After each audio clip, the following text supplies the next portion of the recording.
Olá, meus queridos, tudo bem? Queridos, hoje a gente vai falar do assunto de unção através da imposição de mãos. É um assunto onde a gente vai introduzir, na verdade, o assunto, porque ele é extenso, ele é dinâmico e ele está por toda a Bíblia, né? Mas hoje a gente vai passar apenas um básico. Então, esse estudo, essa meditação, certamente vai ter duas, três, talvez até quatro partes, tá ok? Então, meu nome é Márcio Eleutério, nome dessa plataforma, desse canal é Canal Efraim. Se você está me vendo aqui pela primeira vez, né, tenha paciência. Dependendo do nível seu de conhecimento das escrituras, você vai ficar um pouco perdido ou, ou um pouco confuso com relação com as palavras que eu vou trazer aqui.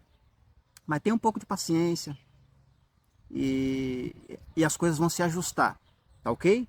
Para quem já me conhece, já acompanha o canal, vai entender perfeitamente, né?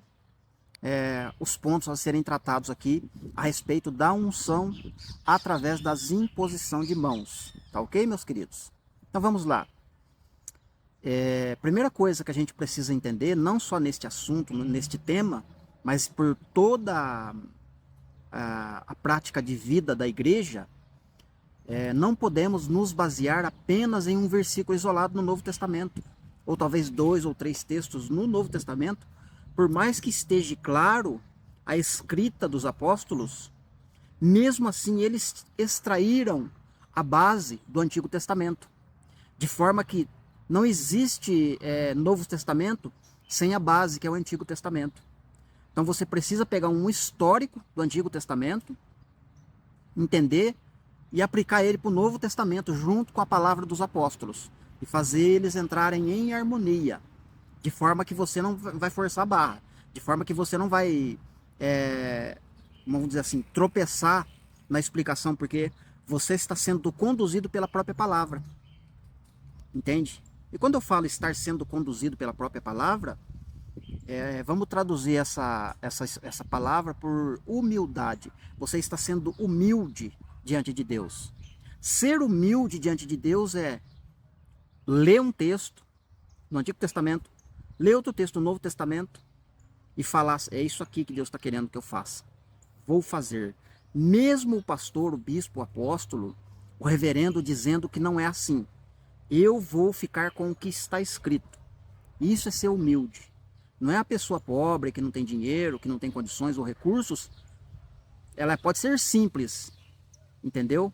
Mas ela, no coração, talvez ela não é humilde. Talvez até por esse motivo que ela está naquela situação. Então, humildade nem sempre vai ficar na aparência, mas sim como Deus enxerga o coração do homem. Então, humildade para Deus é você ser flexível com relação à palavra de Deus. Por toda ela, não só em pontos. Pular uma parte, deixar de ler outra parte, fazer de conta que não viu aquela parte. Você compreende? Então vamos lá. Assunto de unção e imposição de mãos. Poderia começar lá com Adão, né? Já que os patriarcas praticaram isso, alguém ensinou para eles. Certamente Adão, Noé praticaram isso. Transferir unção através da colocação das mãos na cabeça dos seus filhos. Então, o primeiro personagem que eu quero falar é Moisés, né? Moisés, ninguém colocou a mão na cabeça dele, percebe? Moisés foi ungido pelo próprio Deus para executar uma missão, né? Se tornou um profeta, se tornou um líder, né? E referência até hoje para nós. Então a gente precisa entender que em alguns pontos o próprio Deus vai ungir a pessoa. Em alguns momentos, Deus vai exigir que alguns homens unjam outros homens. Vai depender da situação. Mas normalmente, na maioria das vezes, é o próprio Deus que unge a pessoa. Isso é maravilhoso de entender e aceitar. Louco, mas Deus me ungir? Então você não pode ter isso no coração. Esse tipo de dureza, sabe? De rejeitar. Louco, mas eu, na condição que eu tô aqui, eu não posso. Deus não pode aparecer para mim. Deus não pode falar comigo. Deus não pode se retratar comigo de jeito nenhum. Eu vou ser fulminado. Não é bem assim. É que nem eu disse no início. Dependendo do que você tem no coração, Deus vai se achegar a você com certeza. E Ele pode sim te ungir. Ele pode te chamar para um propósito, para uma missão, para uma tarefa, com certeza. Vai depender da sua humildade. Vai depender da dos seus ouvidos como estarem, né? Se você está com o ouvido inclinado aos homens ou se você está com os ouvidos inclinados ao Espírito. Eu me refiro à palavra quando eu falo Espírito. Então Moisés foi chamado para fazer uma missão. Moisés executou a tarefa e quando houve necessidade de repartir essa tarefa, por causa que estava ficando muito árduo para Moisés, Deus falou, reparte do que eu dei para você para eles. Transfere para eles um pouco do que eu te dei. Então a unção de Deus ela é ilimitada. Quando ela dá para o homem, ela chama alguém, ela dá uma unção sem limite. A partir daquele homem, Deus limita o uso daquela unção com outros indivíduos. É isso que a gente vai aprender e entender nesse estudo hoje. A unção de Deus ela é ilimitada quando ela chega de primeira mão para o profeta, para o apóstolo, para a pessoa que ele chamou para aquela missão. Aquela pessoa ela tem o uso ilimitado desta unção. Mas a partir daquele momento que ele sai em deslocar para executar a tarefa, essa unção vai ser distribuída de pouco a pouco com outros indivíduos. Deus não vai dar um outro poder ilimitado para um outro sujeito, você entende? Isso que a gente precisa aprender e entender e aceitar. Então Moisés vai passar essa unção para Josué, colocando as mãos na cabeça, né? Pode ver lá. Josué recebe essa unção e Josué executa a tarefa. Só que Josué vai morrer e não vai passar essa unção para ninguém. Né? Aí vai falar, opa, mas que negócio é esse? E aí vai entrar o período dos juízes, né? Aquele sobe e desce lá, montanha-russa de Israel, né? Levanta outro líder, abaixa, cai aqui, acode acolá e tal, guerra aqui, bagunça, e tudo termina em pizza, né? Tudo acaba bem, abre aspas. Aí Deus vai chamar Samuel através da oração de Ana, né? Ou seja, Deus vai ungir Samuel no ventre de Ana. Tanto é que quando o menino começa a aprender o beabá, Deus já vai falar com ele. O menino Samuel. Então, desde o ventre ele já foi ungido. E ele cresce, né? Não deixa nenhuma palavra de Deus cair em terra. Um homem muito humilde, o menino Samuel. Ser humilde é não deixar a palavra de Deus cair em terra. Não ignorá-la. Não descartá-la. Não desprezá-la. Ok? Então Samuel, de um determinado momento, Deus chama ele e fala, vai lá e unge, o povo está querendo um rei, vai lá e unge Saul, dá um rei para eles, já que eles querem. E fica tranquilo, Samuel, não foi a você que eles rejeitaram, não é a mim que estão rejeitando. Porque Samuel se sentiu rejeitado, né, quando eles pediram um rei. Porque Samuel já tinha esse papel de rei, de sacerdote, sabe, diante deles ali, para ser juiz como eles, para eles ali, né. E eles rejeitaram essa função e quiseram um rei como as nações tinham. Aí Deus dá o Saul. Você conhece a história. Em determinado momento Saul tropeça, né? Deus deu uma unção de vencer, né? De vitória para Saul. Enquanto ele estivesse obedecendo. A partir do momento que ele desobedece, essa unção já não serve mais, né? Deus rejeita ele. E aí Samuel vai ungir a Davi como rei, né? E aí você já conhece o desfecho. Davi recebe essa unção, mas Davi não vai transferir para ninguém. Ok? Aí depois você tem o contexto de Salomão, né? Salomão pede a Deus sabedoria, Deus dá sabedoria para Salomão. Salomão tem as suas obras, inclusive o templo. O reino vai se dividir, vai ficar 2 reinos, né? Reino do Sul e Reino do Norte. É um assunto bem recorrente aqui no canal, inclusive, né? A respeito das 12 tribos, né? Um histórico que a gente precisa ter ela no coração e na mente, né? Não pode ser superficial como é falado no sistema religioso, dentro dos templos por aí. Não sei o que é a nação judaica, o costume judaico, a festa judaica e não sei o que, mas não explica nada. Né? É um assunto que eles enrolam e deixam ser enrolado, e não explica. Então é preciso compreender o assunto das 12 tribos. O reino se divide, e aí começa a confusão. Vem Acabe, vem Jezabel, sabe aquele histórico. E aí Deus unge um homem chamado Elias. Não foi ninguém lá colocar a mão na cabeça de Samuel. Davi não foi lá ungir Elias. Saul não ungiu Elias. Samuel não ungiu Elias. Foi o próprio Deus que ungiu. Como que Deus ungiu Elias? Através da palavra, meu querido. A Bíblia não dá margem.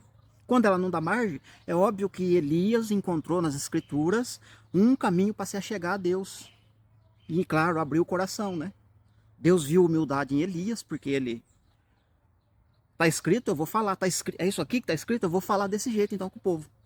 E Deus viu essa ousadia em Elias, no coração primeiramente, né? Dentro da humildade de Elias.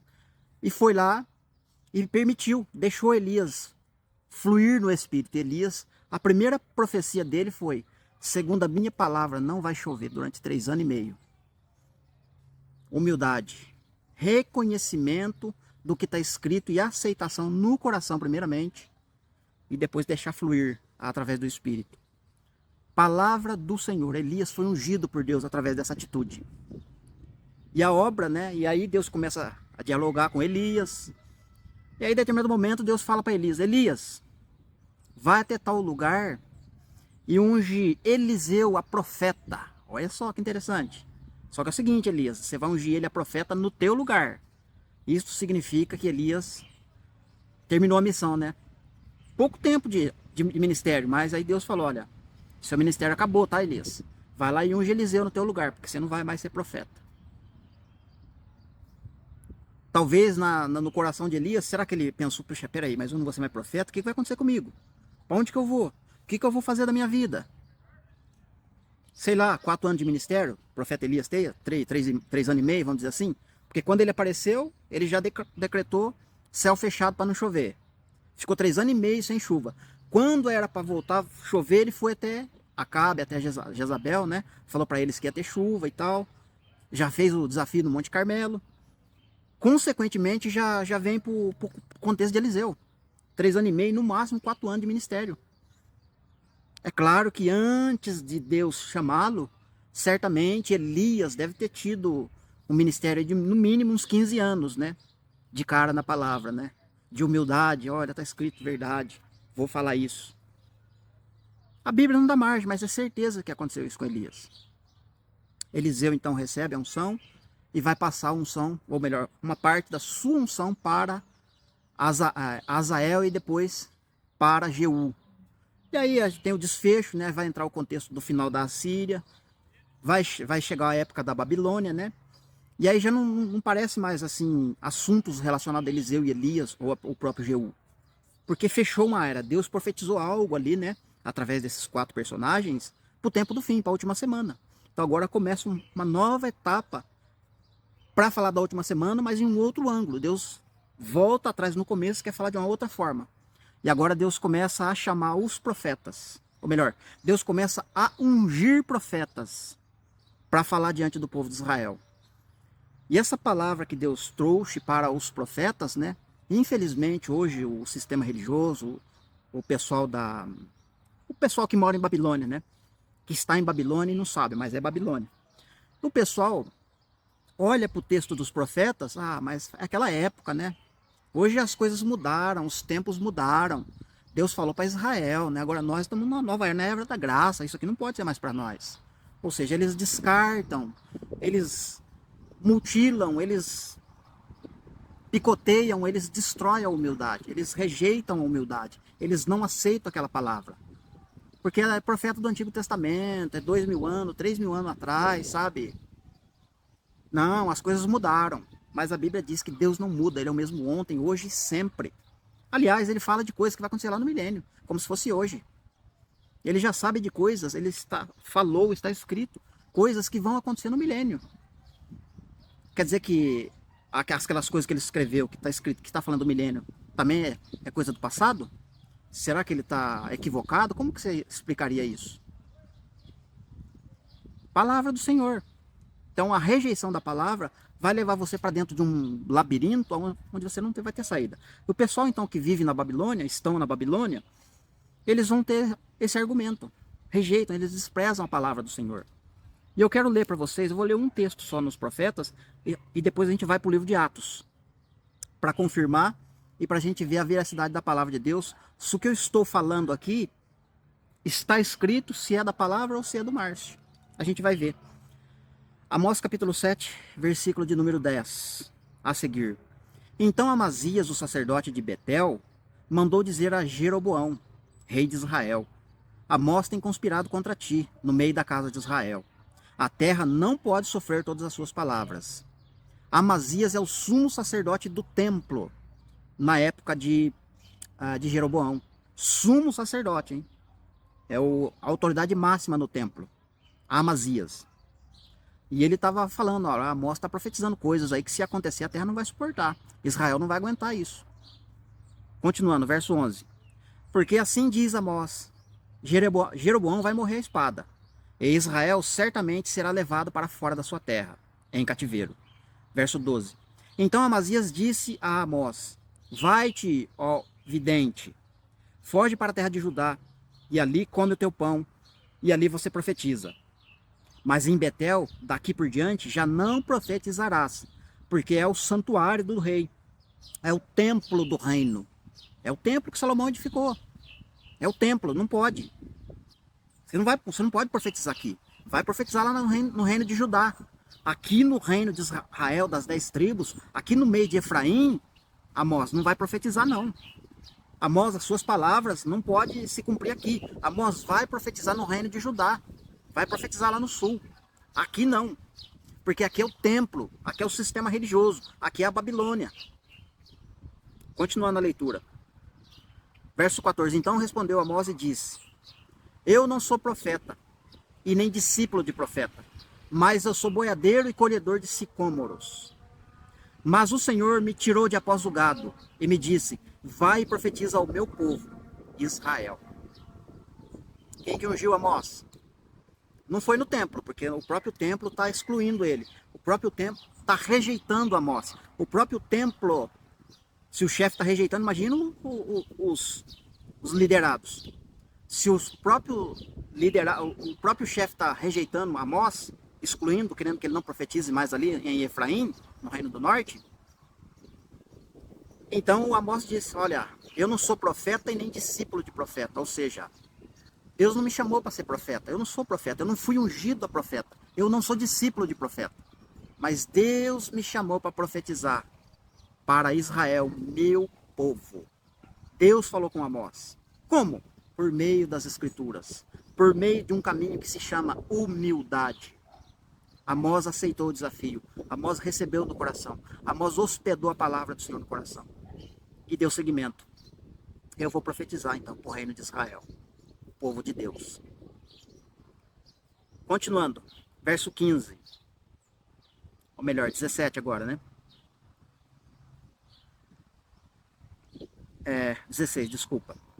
Ora, pois, ouve a palavra do Senhor, tu, Amazias, que dizes, não profetizarás contra Israel, nem falarás contra a casa de Isaac. Olha só, o que Amazias não queria? Amazias não queria que Amós falasse contra Israel, nem contra a casa de Isaac. O que é a casa de Isaac? A casa de Isaac está em Gálatas, está em Colossenses, tem várias cartas dos apóstolos. Casa de Isaac é aquela casa que é chamada a descendência de Cristo. É o povo que iria viver pela fé em Cristo Jesus, os gentios. Casa de Isaac. Somos cordeiros junto com o crente Abraão. Está lá em Gálatas, isso não tem como fugir. Casa de Isaac. Amós está falando para um público que pertence à casa de Isaac. A Amazias não quer, porque ele está no templo. Ele está na liderança do sistema religioso. Assim como lá fora a gente vê. Ou melhor, lá dentro, né? Lá dentro do sistema religioso hoje. Se você falar a casa de Israel, eles vão olhar para o passado. Eles não conseguem enxergar a casa de Isaac como sendo nós. Eles não conseguem enxergar Efraim sendo nós. Eles não conseguem enxergar Israel sendo nós. Eles vão chamar de igreja gentílica. Eles não sabem que a casa de Israel, aliás, que Jacó, quando teve o nome mudado de Jacó para Israel, Deus estava mudando o nome de Jacó para um nome gentio. Deus está dizendo com esse nome, eu vou alcançar os gentios através desse nome. Tanto é que todos os profetas vão falar, vamos subir até a casa do Deus de Jacó. Um povo que vai estar lá no milênio, né? Vai até a casa do Deus de Jacó. Um povo que se chama nações. Todas as nações vão até Jerusalém, ao Deus de Jacó. Porque essas nações se identificaram, olharam para si e disseram, opa, eu também sou Jacó. Eu era Jacó e agora sou Israel. Eu pertenço a esse público, eu faço parte desse povo. Povo gentio, Efraim, casa de Jacó, casa de Isaac, casa de José. Tantos nomes que Deus usa para falar, né? Desse público. Verso 17. Portanto, assim diz o Senhor, a tua mulher vai se prostituir na cidade, e os teus filhos e as tuas filhas vão cair à espada, e a tua terra será repartida no cordel, que vai ser medido, né? Vai ser repartido como despojo. E tu morrerás na terra imunda, e Israel certamente será levado para o cativo para fora de sua terra. Foi o que aconteceu. Incontestavelmente isso aconteceu com Israel. Foi espalhado por todas as nações. Foi espalhado, foi para cativeiro. E detalhe, vamos aprender mais uma coisa aqui, querido. Cativeiro não é para morte. Cativeiro não é para sua destruição. Cativeiro não é para te matar. O cativeiro é para preservar raça. Olha para José. Foi vendido como escravo. Foi para o cativeiro, para o Egito. Para preservar raça. Todo o contexto que tem um cativeiro, o próprio cativeiro de Efraim, em 1700 a.C., 1722 a.C., ou 722 a.C., agora me confundi com os números aqui. Efraim foi para cativeiro, mas quando Deus começa a falar de dentro do cativeiro, Eliseu está lá, dentro do cativeiro. Os sírios estão cercando a cidade. Eliseu está com o moço lá, olha. As montanhas estão cercadas de exército, mas atrás das montanhas, nós estamos cercados de exército de anjos. Efraim, Israel que foi para cativeiro. Olha o Ciro, Naamã, não estava cheio de lepra? A menina efraimita não estava na casa de Ciro? Olha, se o senhor der ouvido, se o senhor for humilde no coração e der ouvido para a minha palavra, vai até o profeta Eliseu que ele vai curar a sua lepra. Ele está lá em Samaria, vai lá que ele vai curar a sua lepra. Cativeiro, Efraim foi destruído, casa de Israel foi destruído do mapa, abre aspas, né? Foi mesmo, mas foi por meio das nações para sobreviver, para preservar a sua raça. Até no mundo hoje, se olhar, os animais que estão em extinção, eles não levam para cativeiro, para reproduzir, para salvar a raça. Quando eles veem que está fora de perigo para extinção, eles não devolvem por habitat natural. Cativeiro. Amém? Cativeiro. Então Israel foi para cativeiro, com certeza, mas foi para preservar a raça. Entende? O Apocalipse profetiza cativeiro para a igreja e profetiza cativeiro para Israel. Também para preservar a raça. A igreja que vai ser levada para cativeiro, preservar a raça, né, de santos, né, de pessoas humildes. Mas vai ter nações que vão restar. Inclusive pessoas da terra de Israel, de Jerusalém, que vai para cativeiro, Zacarias 14. Metade da cidade vai ser expulso e metade da cidade vai restar nela. Ou seja, as pessoas que vão ser expulsas de Jerusalém vão para cativeiro, mas vão preservar a raça, não vão para morrer. É claro que no meio vai ter uns que vão morrer. Vai ter a barriga estripada, vai ter as mulheres grávidas sofrendo, todo o contexto, mas Deus conhece quem que vai ser destinado para morrer, quem vai ser destinado para ser vivo. É Deus quem está no controle. Sofonias fala que, no capítulo 2, fala que Deus vai entrar em Jerusalém, no período da grande tribulação, com uma lanterna, procurando, esse vai para cativeiro. Esse vai morrer. Esse vai ficar na cidade. Deus vai controlar tudo isso, querido. Está escrito, está profetizado. Amém? Então você viu aí o profeta Amós. Eu não sou profeta e nem discípulo de profeta. Contextualizando. Eu, Márcio, não sou pastor, muito menos discípulo de pastor. Mas Deus me chamou para falar com a casa de Israel. Para falar com a casa de Isaac. Para falar com a casa de José. Para falar com Efraim. E com todos os gentios, todos quantos Deus o chamar, através do caminho, humildade. Amém? Agora a gente vai para o livro de Atos, para a gente fechar o estudo, concluir a primeira parte, né? Vamos lá, livro de Atos, capítulo de número, eu vou direto no capítulo 8. Eu só vou explicar aqui. Só um momentinho que eu errei aqui. Foi no verso 8, eu quero o capítulo 8. Atos, capítulo 8. Verso de número 1. Aqui sim, beleza. Então no capítulo 7, Estevão morreu, apedrejado, né? Aí entra no capítulo 8, vamos lá. Naquele dia, levantou-se grande perseguição contra a igreja em Jerusalém.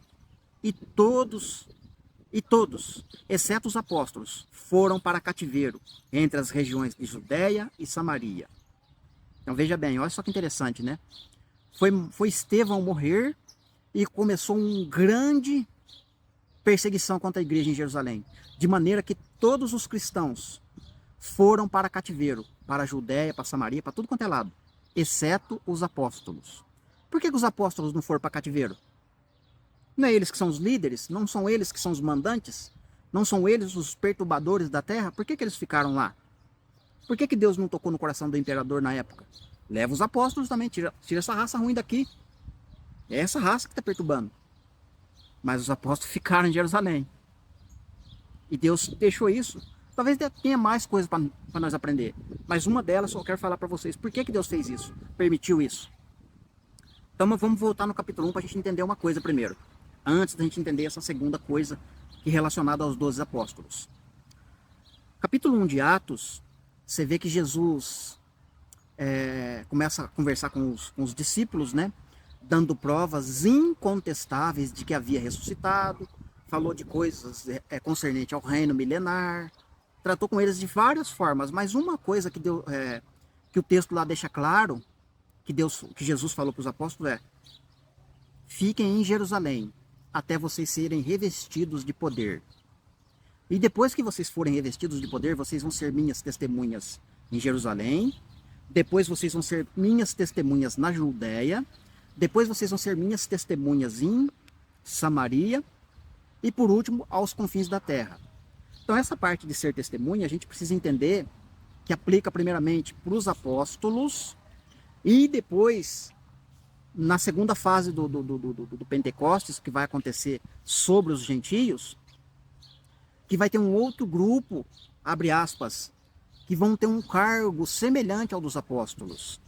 Pessoas que vão ser escolhidas por Deus, que vão ter cargos semelhantes aos dos apóstolos. Não vão escrever carta, fazer aquelas coisas, por isso que eu digo que é semelhante.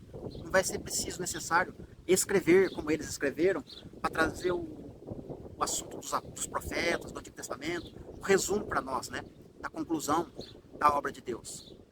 Então Deus chamou eles para ser testemunha primeiro lá, certo? Aí eles escreveram. Isso que eles escreveram, querido, que é importante, vai servir de testemunho. Deus está enviando eles como testemunha para as nações, entende? É nesse sentido que aplica o ser minha testemunha. Não é receber Jesus 100% das pessoas salvas e ser testemunha de Jesus. Não é bem assim. Para nós foi ensinado desta forma, mas não está certo. Não está certo. A gente precisa entender, então, como funciona esse ser minhas testemunhas relacionado com a unção, com o poder vindo do alto. Tá ventando, eu não sei como que vai ficar o áudio. Tomara que não prejudique, né? Então, lá no comecinho do livro de Atos, diz assim, ó. Antes de ser elevado, Jesus, antes dele ser assunto aos céus, ele deu ordem aos 12 apóstolos que ele havia escolhido, para que eles não se ausentassem de Jerusalém, até ser revestidos de poder. Então a ordem para ficar em Jerusalém foi para os 12 apóstolos, não foi por 100% dos discípulos, até porque 100% dos discípulos incumbiria das grandes multidões que seguiram Jesus, desde quando ele começou a pregar. Não foi multidões e multidões que ele alcançou com a sua palavra, com os seus milagres, com as suas ações, mas a ordem foi para os 12 apóstolos. Os 12 apóstolos haveriam de receber um poder vindo do alto. Claro que com sua família, né? Lá compunham uma assembleia de 120 membros, porque considera-se que entre umas 10 pessoas por família, vamos dizer assim, né? De cada apóstolo, entendeu? Por isso que dá um número de 120. Então, os 12 apóstolos que tiveram a missão e a ordem de receber o poder. Quando eles recebessem esse poder, eles seriam testemunhas. Eles receberam um poder ilimitado da parte de Deus, os 12 apóstolos, mas esse poder, a hora de transferir para outras pessoas, Deus ia coordenando e ia limitando este poder. É isso que a gente precisa entender. Assim como foi no Antigo Testamento, o Novo Testamento também trabalha desta forma. Não é esse negócio que você vai dentro das igrejas por aí e todo mundo vai colocando a mão na cabeça de um, põe a mão na cabeça do outro. Você é profeta, você é levita, você é cantor, você é evangelista, você é copastor, você é não sei o quê. Não é isso, querido. Isso não é Bíblia, não. Isso não está escrito. Não é dessa forma que funciona. Deus não determinou dessa forma para eles irem implantando igreja e ir colocando a mão na cabeça de todo mundo. Não é assim que funciona. Não foi. Então a Bíblia está ali como respaldo, como guia de regra, né? Para a gente seguir. Ser humilde e seguir o que está escrito. Então os 12 apóstolos recebem esse poder, ok? Eles recebem com seus familiares, é claro, os seus. E aí eles começam a fazer o movimento ali, o trabalho de evangelismo. Alcançou Jerusalém, alcançou Judéia. E aí nesse momento morre Estevão, né? Morre Estevão. E aí começa a perseguição.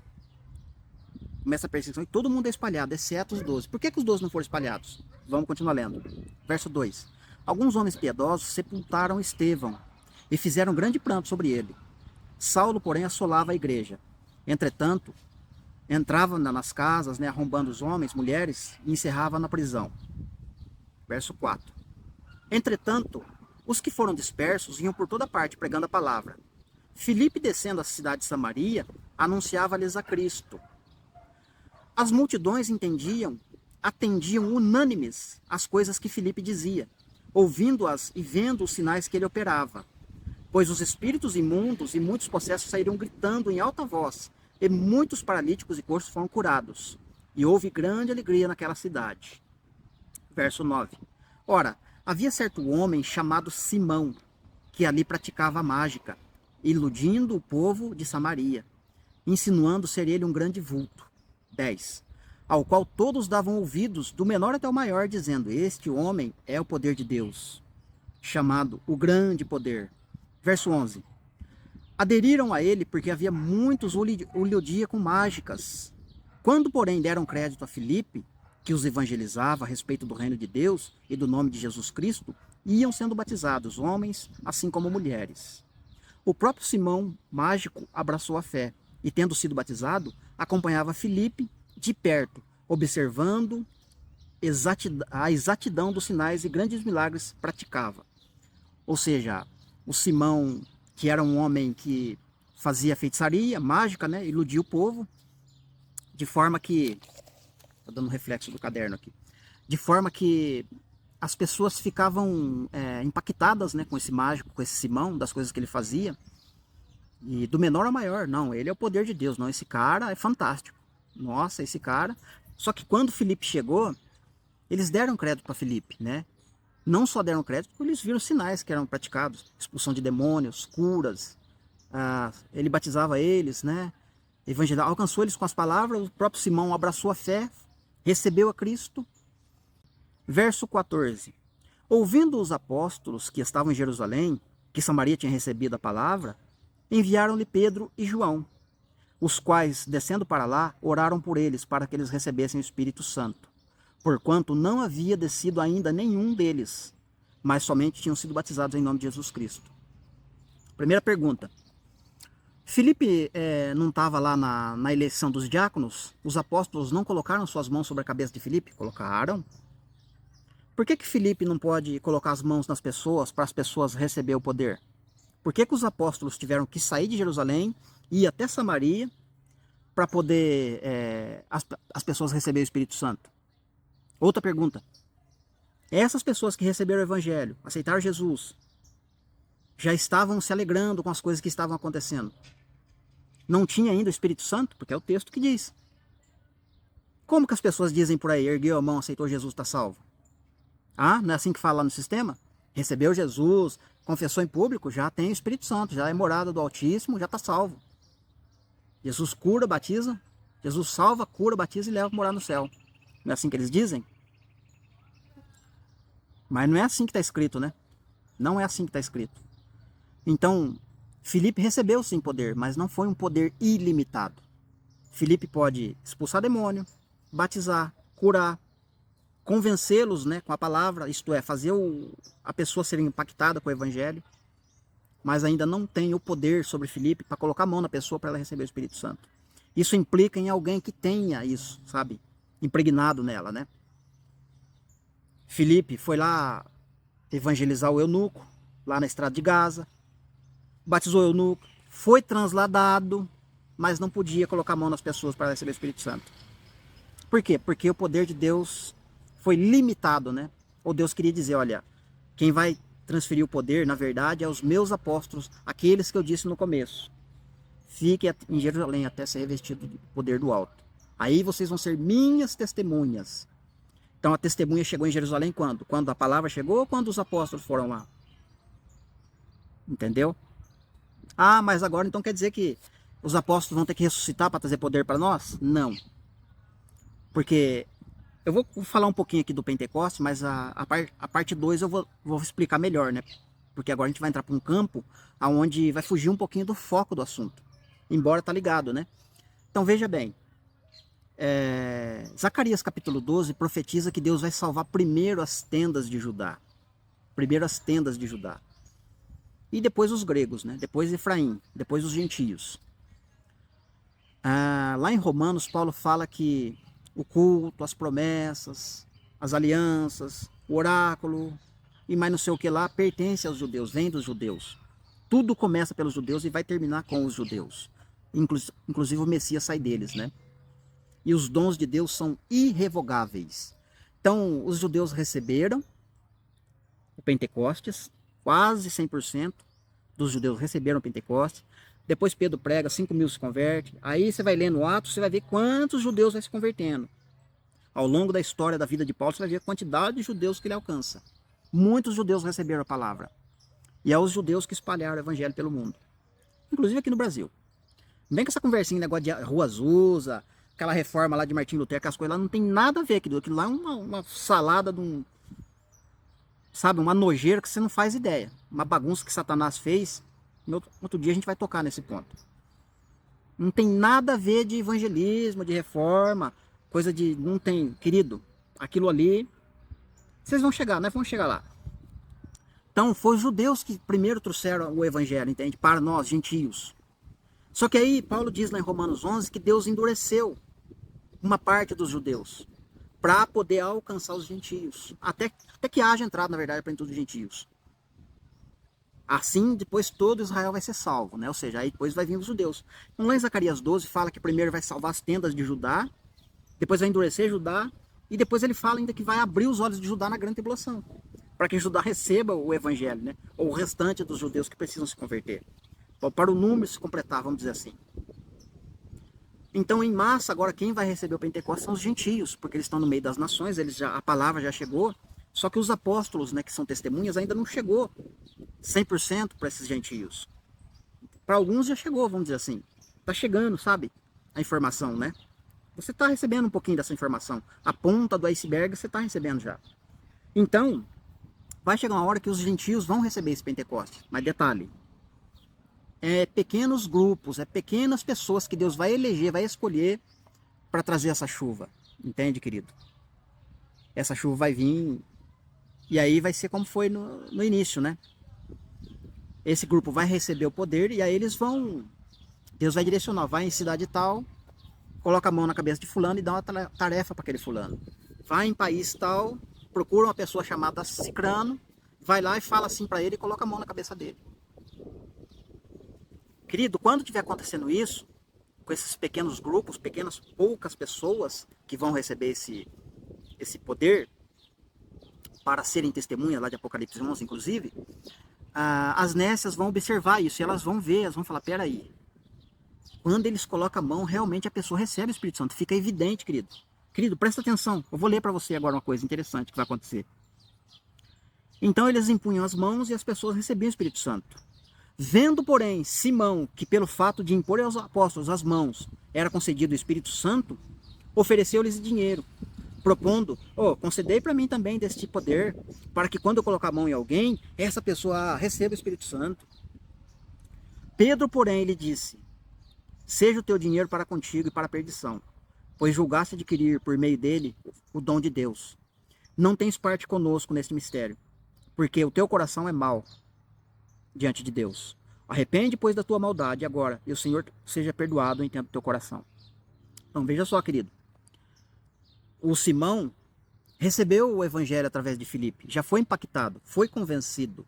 Ele viu coisas miraculosas que Filipe fez.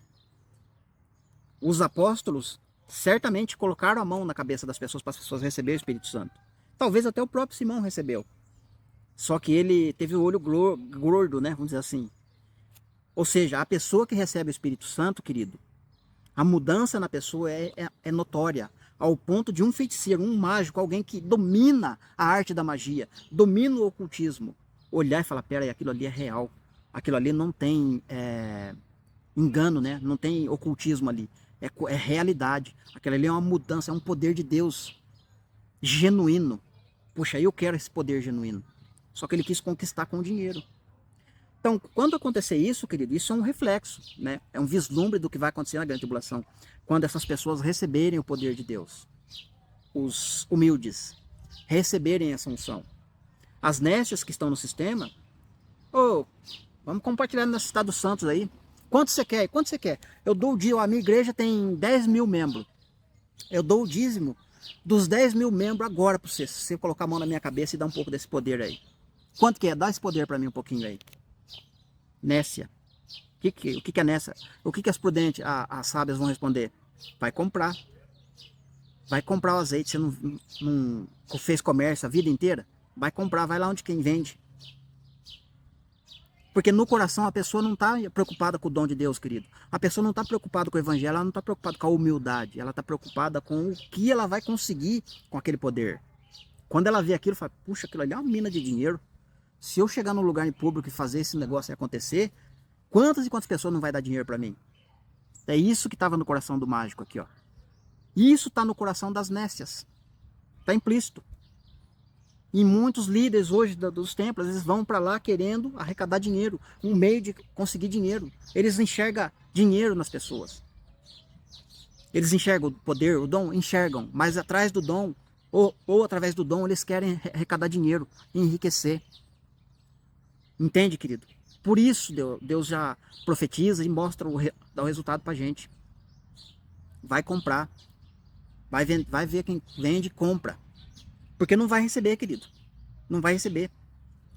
Mas esse assunto aí do unção, né, dos gentios com os judeus, então tá em Romanos 11 e tá lá em Zacarias 12. Você, entendeu? Você lê Romanos 11 e você lê Zacarias 12. Os dois juntos, entendendo. Primeiro vem os judeus, depois vem os gentios. Aí os gentios vão pregar para os judeus se converterem. Assim como os gentios foram impactados pelos apóstolos, pelos judeus no mundo, agora os judeus vão ser impactados através dos gentios. Entendeu? Vai ser aquele texto lá de o espírito de súplica que vai cair sobre eles. Súplica sobre eles. Porque Deus vai abrir os olhos deles para eles enxergarem o poder vindo dos gentios. Amém? Mas isso vai ficar mais visível e mais detalhado no próximo estudo. Então, queridos, deixa eu ver aqui, vou ler até o 25 para fechar o texto, né? Respondendo, porém, Simão lhes pediu: roga-vos por mim ao Senhor, para que nada disso que vocês disseram aconteça a mim. O mágico falando, né? Tipo, se arrependendo, abre aspas. Eles, porém, os apóstolos, havendo testificado e falado da palavra do Senhor, voltaram para Jerusalém, evangelizando muitas aldeias dos samaritanos. Né? Aproveitaram a viagem para voltar evangelizando e, claro, sendo testemunha, como Jesus falou. Então, querido, esse assunto aqui, esse vídeo aqui, né, essa introdução do assunto imposição de mãos, né, tem bastante coisa para falar, lá na época de Elias, dos profetas e tudo mais, né? Tem mais coisas para a gente falar, com certeza. Como é só a introdução, eu acredito que já está de bom tamanho para a gente ir refletindo, para a gente ir buscando os textos, né? Aí na parte 2, parte 3, a gente vai ler mais textos, com mais explicações, né? Com mais reflexões e fazendo um contraste com a nossa vida prática. Amém, meus queridos? Deus abençoe. Um forte abraço e até o próximo vídeo, permitindo Deus.